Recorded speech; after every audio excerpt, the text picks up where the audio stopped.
We've had all sorts. We've done where we cleaned the place and we found a gun. We had to call the police. There was a gun on the cabinet. We don't know whose it was. We didn't ask any question. We just rang the police. Hello, my name's Amoy, and this is what I've learnt by working in emergency accommodation. How long were you working in emergency accommodation for? Around 6-7 years. I kind of fell into it, actually. My older daughter and the little boy were friends from school, and one day the mother and I were just talking about, well, she was saying that she was living in emergency accommodation, but she invited me round to her room.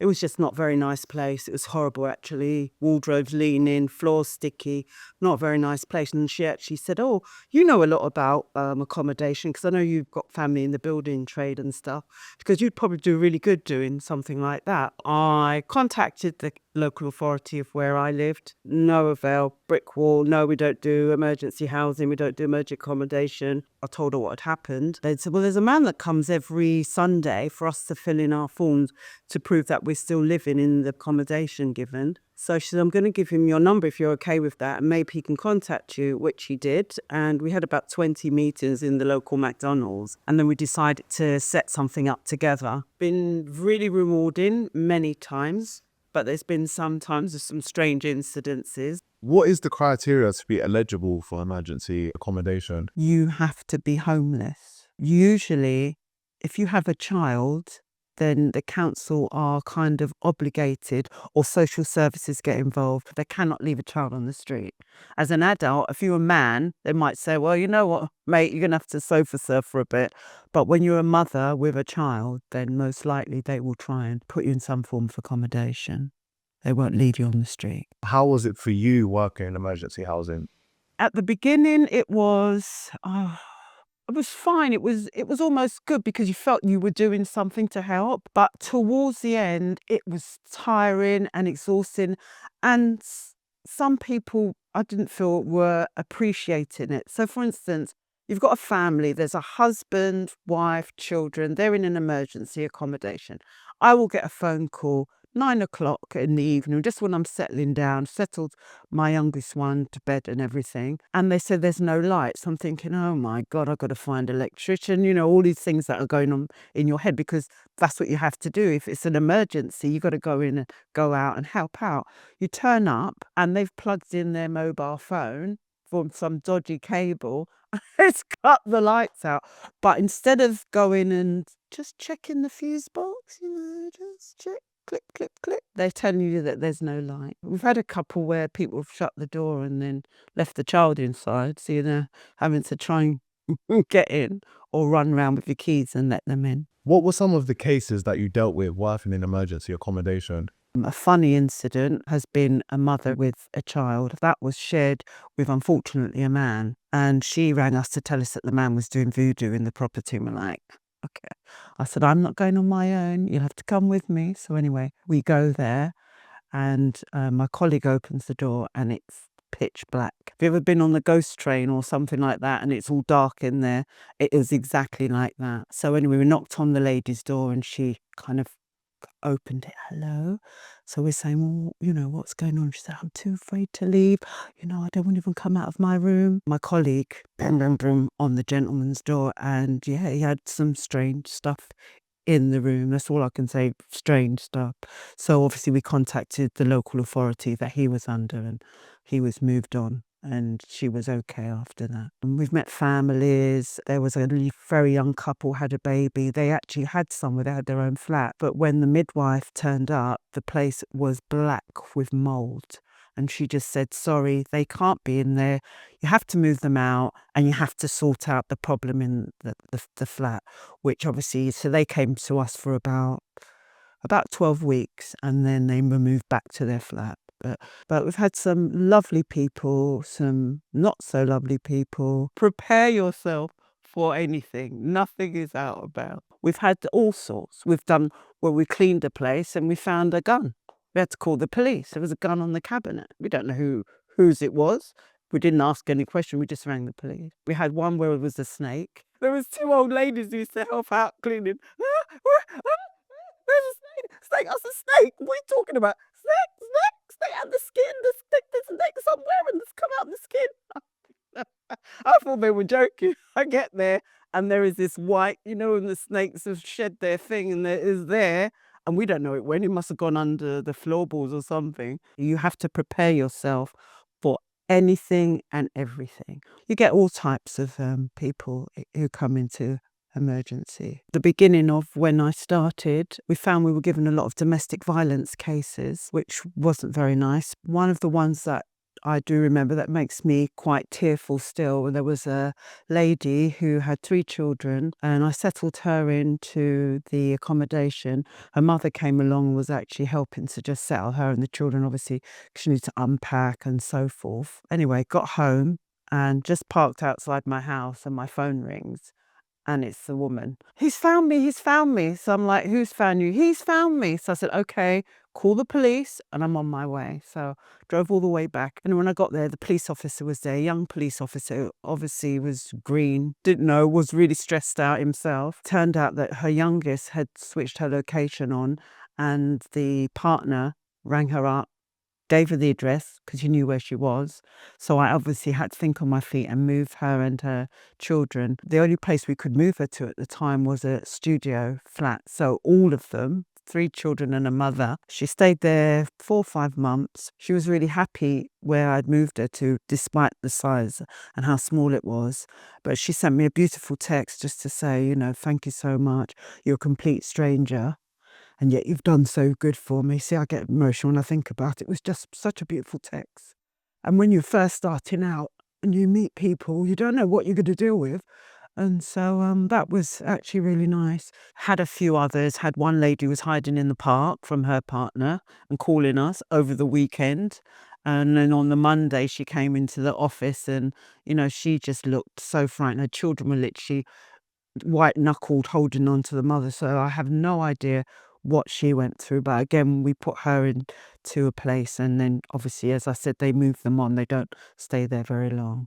Overall, I would say 80% it's been really good to see good things happen to people, and then obviously the other 20% you see not necessarily good things. There are people that sometimes do take a little bit of the mickey out of the system. When you say that some people were taking the mick, what do you mean by that? I'll give you an example. So there was a property that a lady was put in with her daughter. I had some paperwork that I needed to give to her because sometimes the council contact them and they just don't respond. Turned up at the property. I knocked the door. I noticed some like new Mercedes outside the property, but it could have been anyone. So, you just don't make an assumption. Anyway, go in, knock her door. And some henchman answers, yeah, what do you want? So I said, well, I'm here to see, and who are you? But you could see he wasn't like a visitor because there were a lot of visitors and they have to leave by, I think, 10 o'clock at night. It's all signed paperwork.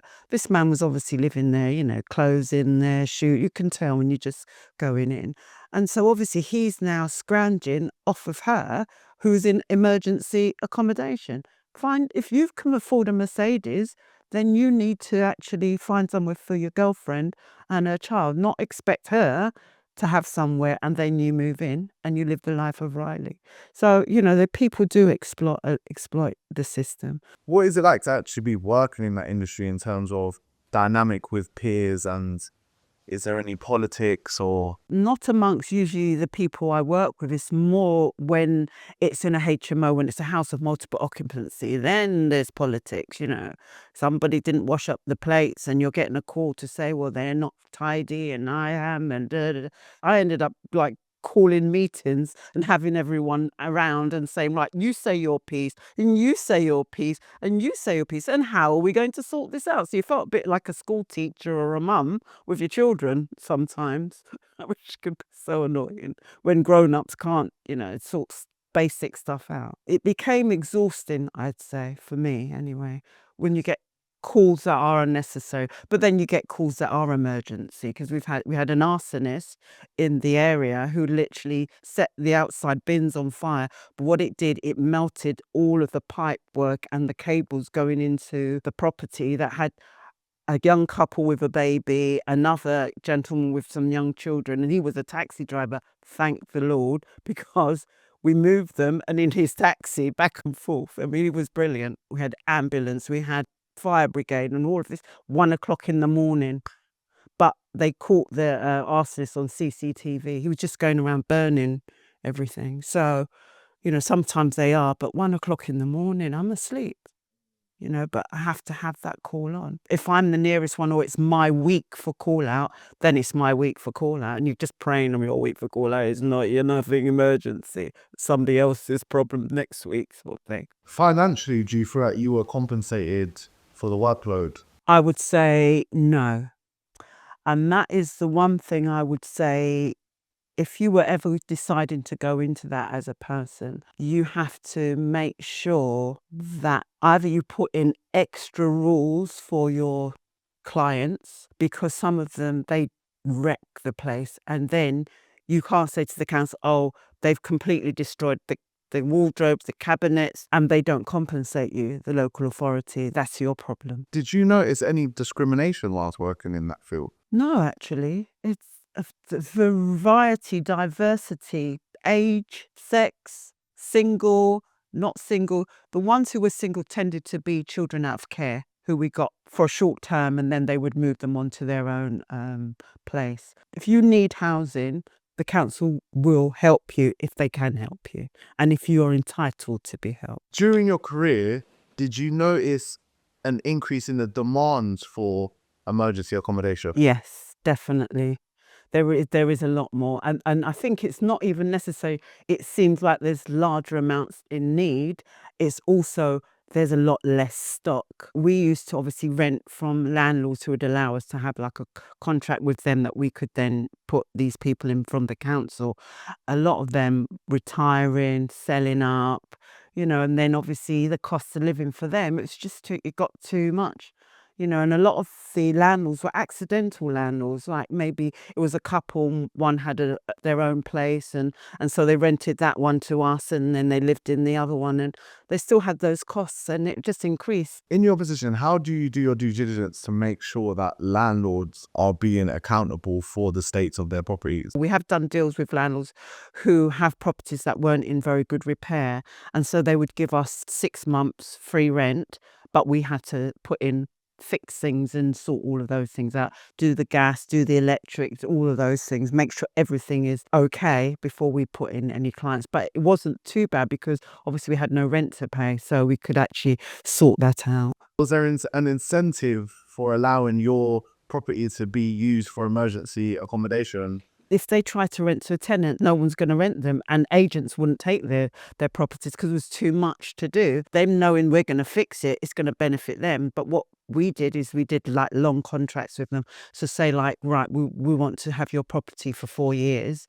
And then obviously we want some free time because obviously we're going to make your place better. So they usually, when they took back their properties, they're in a much better state than when they gave it to us. What do you think has contributed to the increase in demand for emergency accommodation? Well, I think migration is, people not just from abroad, people from the north of England coming down to London because obviously they think they can work and get jobs, and it doesn't work out for them, but now they're stuck. They've got nowhere to live. So they're going to go to local authority. So it's all different reasons. Everyone always says, oh, it's people coming from, but it's different things. People have lost their homes because they couldn't afford to live in their homes. They've been ending up on the street because the rents increase or the mortgage increase. People just lose, their livelihood. People lost jobs.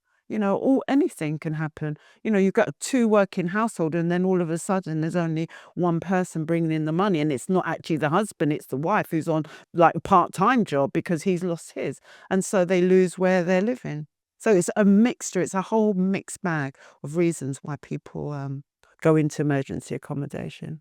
Do you think local authorities are under a lot of pressure? Most definitely. I would never take a job like what they do. Seriously, I wouldn't be able to sleep at night through stress. The turnover of staff now in the local authority is crazy. Some people used to be there for years. They're just leaving in droves, trying to find other things, working in a different area maybe within the local authority, but just not in the emergency sector. Why do you think that is, that people want to get away from it? Because they're under pressure. I mean, you get 20 phone calls for 20 families, for instance, looking for somewhere, and they're on the street. They've got children. So you've got social services calling you. You've got to find them somewhere.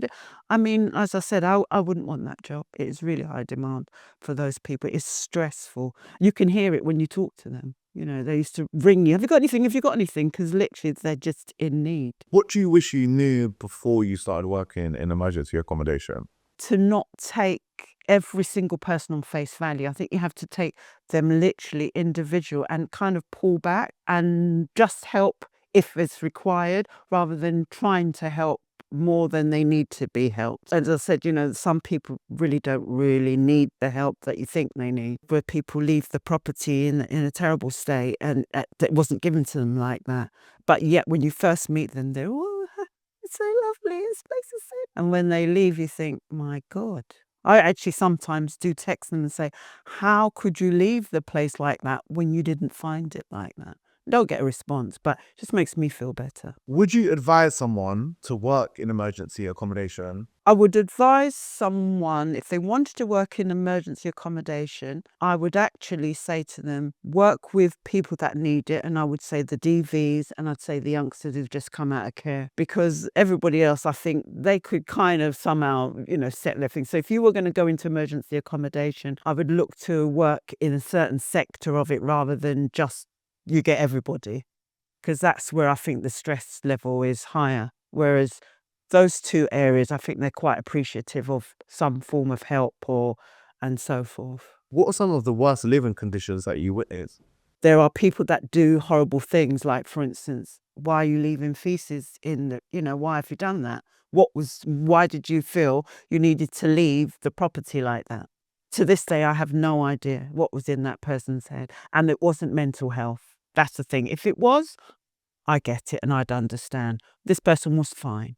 Where do you think that disregard for the properties comes from? I feel it's because they don't have to physically dip in their pocket and hand out the money. I could be wrong, but I feel that when you're getting a lot of assistance, because they don't all get a lot of assistance, some people are working people and they just need somewhere to live. And obviously they contribute to living where they are. But the ones who get everything, it's just a bit too easy for them now. What do you think the UK government can do to better the housing? Every election or every mayor or whoever, we're going to build all of it. And they don't. They don't build enough. When you drive in my area, there are so many new builds. And you think, oh, hey. And then you'll see a sign going, 200 new flats, 30 for social housing.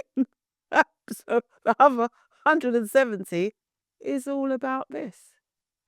So how is that? How is that helping? How is 30 out of 200 properties being built is going to help with this is just in my area in London. I don't know what's going on in any of the other boroughs, but it's ridiculous. If you're going to build social housing, literally build 200 social housing in that one area and sort it out, and then vet the people that you're going to put in there so that they can live happy with their families, and we start to grow from there. Because apparently abroad, most people don't live in their own properties. They are renting or in some form or shape. So I don't know why we can't sort that out here. What is something that you've learned from working in emergency accommodation? People are so different. Every person is different and everybody has a different need or no need, but everyone is different. One thing I've learned for myself is that I need to do more self-care and add more me time. That's something, if someone does go into that as well, they need to have a little bit of them time, because